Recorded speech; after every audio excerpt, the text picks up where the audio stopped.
என் அன்பு குழந்தையே, இந்த வாழ்க்கையில் எதுவும் எதர்ச்சையாக நடந்து விடுவதில்லை.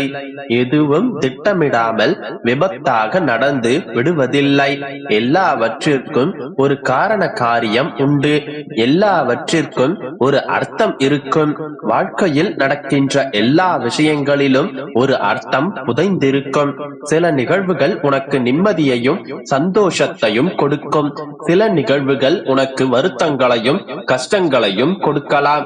இவை எல்லாம் எல்லோருடைய வாழ்க்கையிலும் நடப்பவைதான். ஆனால் அதனை ஒரு சிலர் புரிந்து கொள்வார்கள், இன்னும் ஒரு சிலர் அதனை புரிந்து கொள்ள முடியவில்லை என்று புலம்புவார்கள். எல்லாவற்றிற்கும் காரண காரியங்கள் உண்டு, அர்த்தங்கள் உண்டு என்றால் என் வாழ்க்கையில் நடந்த எதிர்மறையான நிகழ்வுகளுக்கும் அர்த்தம் இருக்கின்றதா?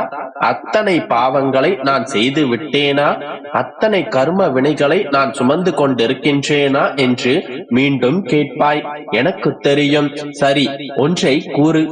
இப்பொழுது உன்னுடைய வாழ்வில் நடக்கும் நிகழ்வுகளை, நல்ல நிகழ்வுகள், கெட்ட நிகழ்வுகள், உனக்கு நன்மை தருபவை, உனக்கு கெடுதல் தருபவை என்று எதை கொண்டு நீ பிரித்து வைக்கின்றாய்? உன்னை சுற்றி நிகழ்வுகள் நடக்கின்றன, அவ்வளவே. அவை நல்லவையா கெட்டவையா, நன்மை செய்யுமா தீங்கு விளைவிக்குமா என்பதை நீ எவ்வாறு முடிவு செய்யலாம்? நான் கூறவா?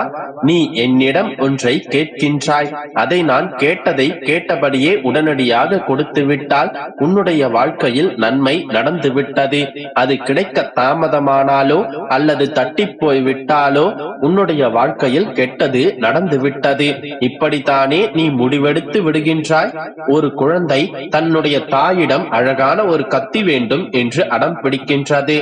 ஆனால் அந்த தாய்க்கு தெரியும் அது ஆபத்தானது என்று. எனவே அதை தருவதற்கு தாய் மறுக்கின்றாள்.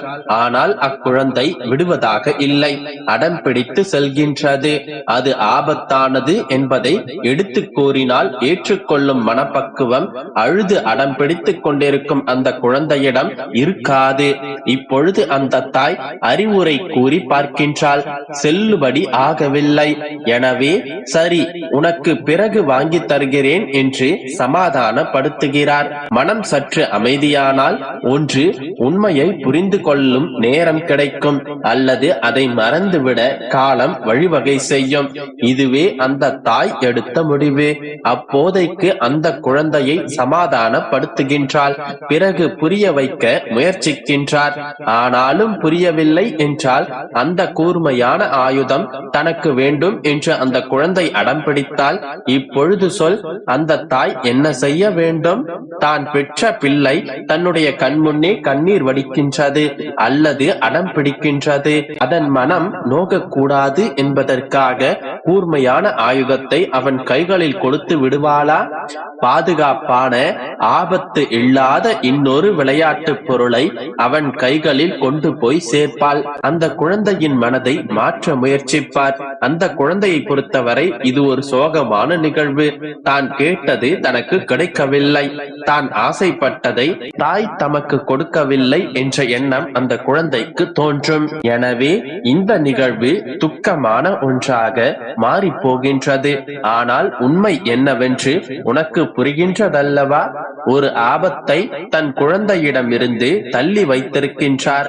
ஒரு ஆபத்திலிருந்து தன் குழந்தையை காப்பாற்றி இருக்கின்றார். இதை 1000 முறை 1000 வழிகளில் எடுத்து சொன்னாலும் அந்த குழந்தைக்கு புரிய போவதில்லை. அதற்கான மனப்பக்குவம் அதற்கு இல்லை.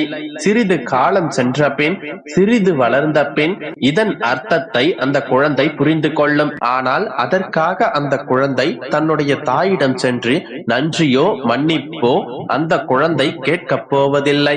எது தனக்கு கெட்டது, எது தனக்கு துயரம் கொடுத்தது என்று நினைத்திருந்ததோ அது நன்மைதான் என்று புரிந்து கொள்ளும். அதுவே அந்த தாய்க்கும் போதுமானதாகும். இப்பொழுது நீயும் இந்த நிலையில்தான் இருக்கின்றாய். நடக்கும் நிகழ்வுகள் எல்லாமும் உனக்கு எதிராக நடக்கின்றது, கெட்டதாகவே நடக்கின்றது. எல்லா நிகழ்வுகளும் எதிர்மறையானது என்று நீ நினைத்துக் கொண்டிருக்கின்றாய். ஆனால் நடக்கும் எல்லா நிகழ்வுகளும் உனக்கு நன்மைதான் என்பதை வருங்காலத்தில் நீ உணர்ந்து கொள்வாய். பயப்படாதே, உனக்கு தீங்கு நேரிட ஒரு நாளும் நான் விடமாட்டேன். நல்லது மட்டுமே உன்னுடைய வாழ்க்கையில் நடக்கும். நம்பிக்கையோடு இரு. என் அன்பு குழந்தையே, என்னுடைய பிள்ளையை பார்க்க நான் ஆசையோடு வந்திருக்கின்றேன். எனக்காக ஒரு 3 நிமிடம் ஒதுக்கி இதை கேட்பாயா? இன்று இரவு இதை கேட்டுவிட்டு இந்த இரவை நீ கடந்து வா. விடியலில் நீ மனம் மகிழும் செய்தி உன்னை தேடி வரும். அதிகாலை எழுந்ததும் உன்னுடைய மனதில் தோன்றுவதை என்னிடம் சொல்லிவிடு. அதை நான் பார்த்துக் கொள்கிறேன். நாளைய விடியல் நிச்சயமாக உனக்கு மகிழ்ச்சி தருவதாகவே அமையும்.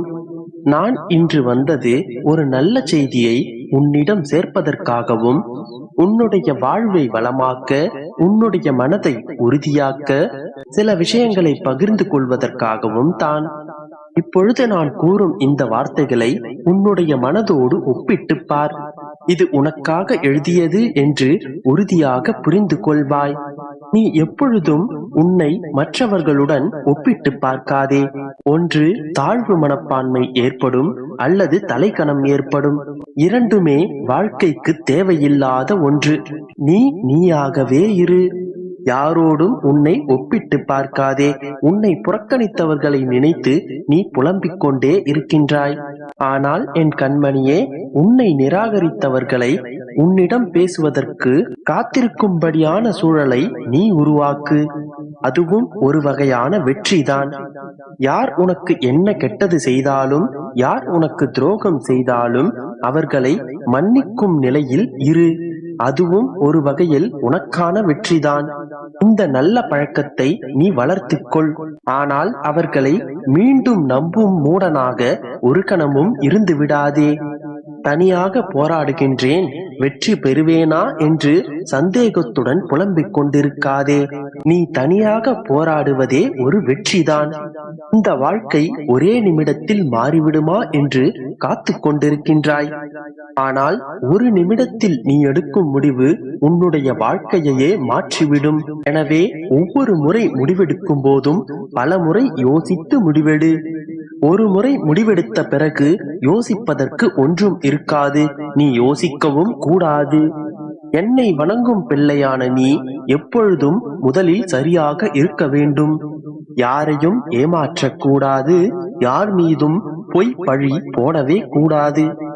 உனக்கு நல்லது செய்பவர்களை உதாசீனப்படுத்தக்கூடாது. யாரையும் இழிவாக நினைக்க கூடாது. யாரையும் இழிவாக பேசவும் கூடாது. யாருக்கும்